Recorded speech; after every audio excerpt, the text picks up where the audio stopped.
Hello friends, स्वागत है आप सभी का हमारे इस यूट्यूब चैनल हिंदी साहित्य में। इस वीडियो में हम लोग देखेंगे यही सच है, मनु भंडारी की कहानी है ये, जिसके कि मुख्य पात्र हैं दीपा, संजय और निशीत। देखते हैं, कानपुर का दृश्य है, यहाँ से कहानी शुरू होती है। सामने आंगन में फैली धूप सिमटकर दीवारों पर चढ़ गई और कंधे पर बस्ता लटकाए नन्हे नन्हे बच्चों के झुंड दिखाई दिए। तो एकाएक ही मुझे समय का आभास हुआ। घंटा भर हो गया यहाँ पर खड़े खड़े और संजय का अभी तक पता नहीं। झुंझलाती सी मैं कमरे में आती हूँ। कोने में रखी मेज पर किताबें बिखरी पड़ी हैं, कुछ खुली हैं कुछ बंद। एक क्षण में उन्हें ही देखती रहती हूँ, फिर निरुद्देश्य सी कपड़ों की अलमारी खोलकर सरसरी सी नजर से कपड़े देखती हूँ। सब बिखरे पड़े हैं। इतनी देर यूं ही व्यर्थ खड़ी रही। इन्हें ठीक कर लेती, पर मन नहीं करता और फिर बंद कर देती हूँ। नहीं आना था तो व्यर्थ ही मुझे समय क्यों दिया। फिर यह कोई आज ही की बात है? हमेशा संजय अपने बताए हुए समय से 2 घंटे देरी करके आता है और मैं हूँ कि उसी क्षण से प्रतीक्षा करने लगती हूँ। उसके बाद लाख कोशिश करके भी तो किसी काम में अपना मन नहीं लगा पाती। वह क्यों नहीं समझता कि मेरा समय बहुत अमूल्य है।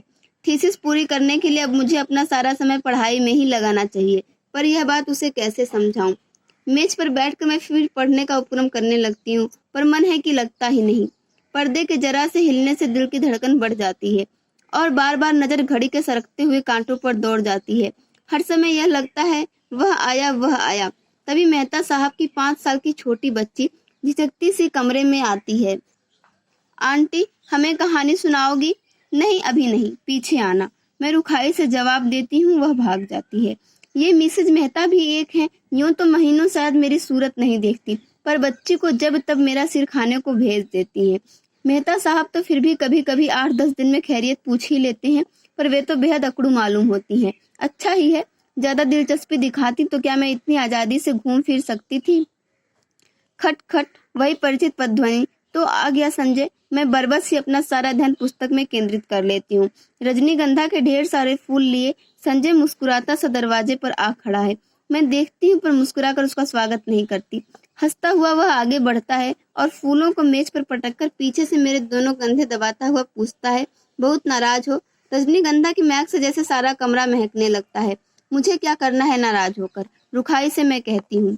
वह कुर्सी सहित मुझे घुमाकर अपने सामने कर लेता है और बड़े दुलार के साथ थोड़ी उठाकर कहता है, तुम ही बताओ क्या करता। क्वालिटी में दोस्तों के बीच फंसा था, बहुत कोशिश करके भी उठ नहीं पाया। सबको नाराज करके आना अच्छा भी तो नहीं लगता।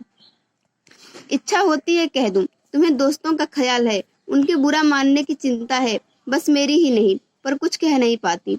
एकटक उसके चेहरे की ओर देखती रहती हूँ। उसके सांवले चेहरे पर पसीने की बूंदें चमक रही हैं।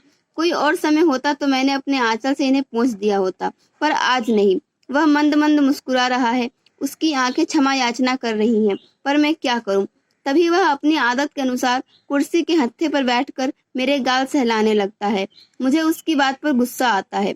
हमेशा इसी तरह करेगा और फिर दुनिया भर का लाड दुलार दिखलाएगा। वह जानता जो है कि इसके आगे मेरा क्रोध टिक नहीं पाता। फिर उठकर वह फूलदान के पुराने फूल फेंक देता और नए फूल लगाता है। फूल सजाने में वह कितना कुशल है। एक बार मैंने यूं ही कह दिया था कि मुझे रजनीगंधा के फूल बड़े पसंद हैं, तो उसने नियम बना लिया कि हर चौथे दिन ढेर सारे फूल लाकर मेरे कमरे में लगा देता है। और अब तो मुझे भी ऐसी आदत हो गई है कि एक दिन भी कमरे में फूल न रहें तो पढ़ने में मन लगता है और न सोने में।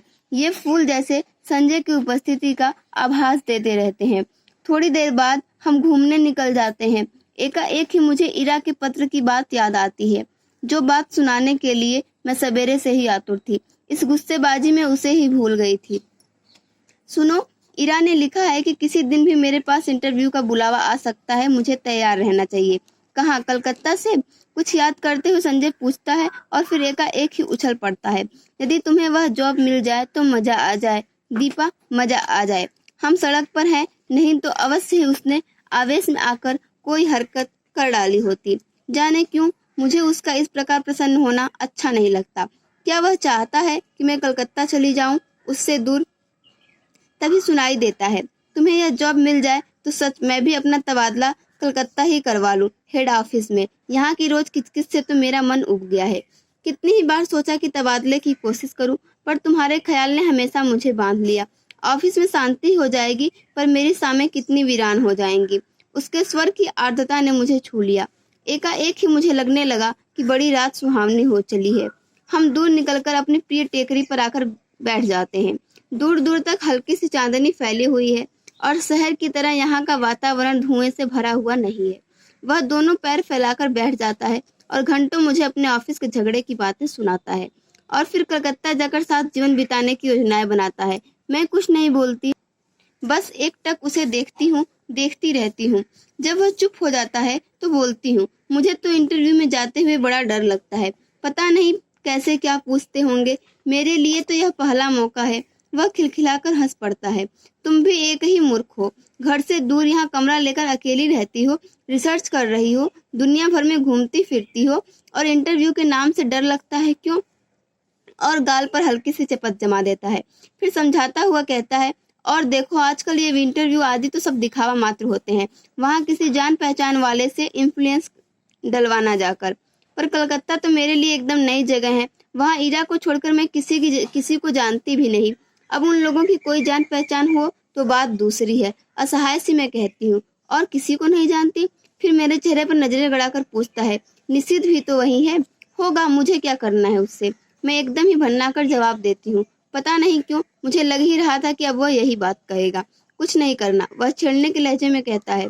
और मैं भड़क पड़ती हूँ। देखो संजय, मैं 1000 बार तुमसे कह चुकी हूँ कि उसे लेकर मुझसे मजाक मत किया करो। मुझे इस तरह का मजाक जरा भी पसंद नहीं है। वह खिलखिलाकर हंस पड़ता है, पर मेरा तो मूड ही खराब हो जाता है। हम लौट पड़ते हैं। वह मुझे खुश करने के इरादे से मेरे कंधे पर हाथ देता है। मैं झटक कर हाथ हटा देती हूँ। क्या कर रहे हो? कोई देख लेगा तो क्या कहेगा? कौन है यहाँ जो देख लेगा? और देख लेगा तो देख ले, आप ही कुढ़ेगा। नहीं, हमें पसंद नहीं है यह बेशर्मी। और सच ही मुझे रास्ते में ऐसी हरकतें पसंद नहीं है, चाहे रास्ता निर्जन ही क्यों न हो। पर है तो रास्ता ही, फिर कानपुर जैसी जगह। कमरे पर लौटकर मैं उस बैठने को कहती हूँ, पर वह बैठता नहीं। बस बाहों में भरकर एक बार चूम लेता है, यह भी जैसे उसका रोज का नियम है।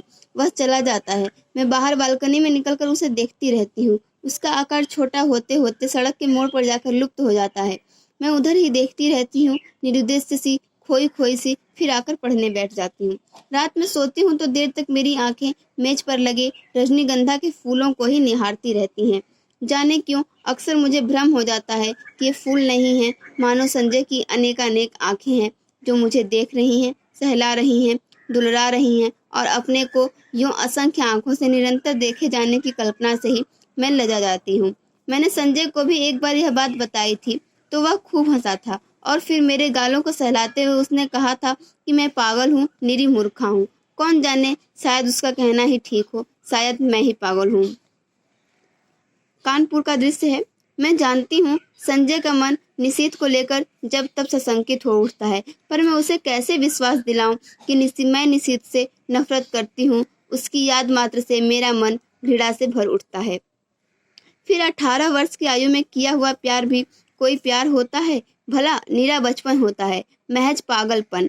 उसमें आवेश रहता है पर स्थायित्व नहीं, गति रहती है पर गहराई नहीं। जिस वेग से वह आरंभ होता है, जरा सा झटका लगने पर उसी वेग से टूट भी जाता है, और उसके बाद आहों आंसुओं और सिसकियों का एक दौर, सारी दुनिया की निस्सारता और आत्महत्या करने के अनेकानेक संकल्प, और फिर एक तीखी घृणा। जैसे ही जीवन का दूसरा आधार मिल जाता है, उस सब को भूलने में एक दिन भी नहीं लगता। फिर तो वह सब ऐसी बेवकूफ़ी लगता है जिस पर बैठकर घंटों हंसने की तबीयत होती है।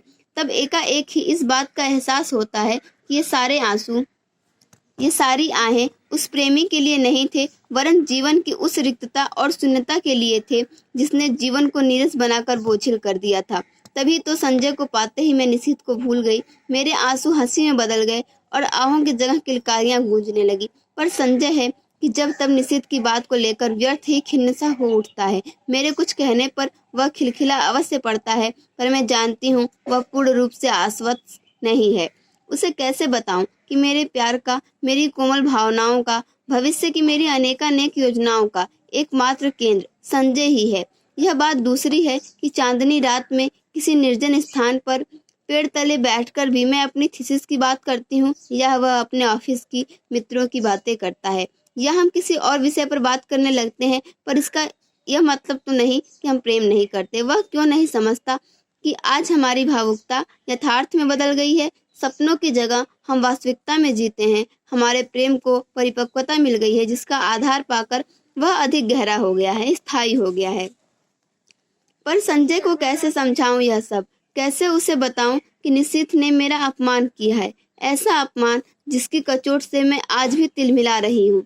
संबंध तोड़ने से पहले एक बार तो उसने मुझे बताया होता कि आखिर मैंने ऐसा कौन सा अपराध कर डाला था जिसके कारण उसने मुझे इतना कठोर दंड दे डाला। सारी दुनिया की भर्त्सना, तिरस्कार, परिहास और दशा का विष मुझे पीना पड़ा। विश्वासघाती नीच कहीं का। और संजय सोचता है कि आज मेरे मन में उसके लिए कोई कोमल स्थान है। छी, मैं उससे नफरत करती हूँ और सच पूछो तो अपने को भाग्यशालिनी समझती हूँ कि मैं एक ऐसे व्यक्ति के चंगुल में फंसने से बच गई जिसके लिए प्रेम एक महज खिलवाड़ है। संजय, यह तो सोचो कि यदि ऐसी कोई भी बात होती तो क्या मैं तुम्हारे आगे, तुम्हारी हर उचित अनुचित चेष्टा के आगे यूं आत्मसमर्पण करती, तुम्हारे चुम्बनों और आलिंगनों में अपने को यूं बिखरने देती? जानते हो, विवाह से पहले कोई लड़की किसी को इन सब का अधिकार नहीं देती, पर मैंने दिया।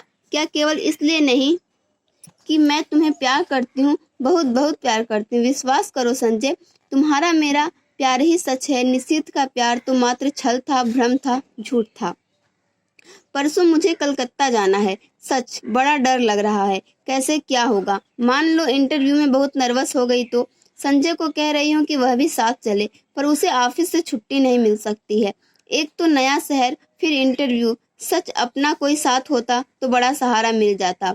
मैं कमरा लेकर अकेली रहती हूँ, यूं अकेली घूम फिर भी लेती हूँ तो संजय सोचता है मुझमें बड़ी हिम्मत है, पर सच बड़ा डर लग रहा है। बार बार मैं यह मान लेती हूँ कि मुझे नौकरी मिल गई है और मैं संजय के साथ वहां रहने लगी हूँ। सच कितनी सुंदर कल्पना है, कितनी मादक। पर इंटरव्यू का भय मादकता से भरे इस स्वप्न जाल को छिन्न भिन्न कर देता है। काश संजय भी किसी तरह मेरे साथ चल पाता। गाड़ी जब हावड़ा स्टेशन के प्लेटफार्म पर प्रवेश करती है तो जाने कैसी विचित्र आशंका, विचित्र से भय से मेरा मन भर जाता है। प्लेटफार्म पर खड़े असंख्य नर नारियों में मैं इरा को ढूंढती हूँ, वह कहीं दिखाई नहीं देती। नीचे उतरने के बजाय खिड़की में से ही दूर दूर तक नजरें दौड़ाती हूँ। आखिर एक कुली को बुलाकर अपना छोटा सा सूटकेस और बिस्तर उतारने का आदेश दे मैं नीचे उतर पड़ती हूँ। उस भीड़ को देखकर मेरी दहशत जैसे और बढ़ जाती है। तभी किसी के हाथ के स्पर्श से मैं बुरी तरह चौंक जाती हूँ। पीछे देखती हूँ तो इरा खड़ी है। रुमाल से चेहरे का पसीना पोंछते हुए कहती हूँ, सच तुझे न देखकर मैं घबरा रही थी कि तुम्हारे घर भी कैसे पहुँचूंगी।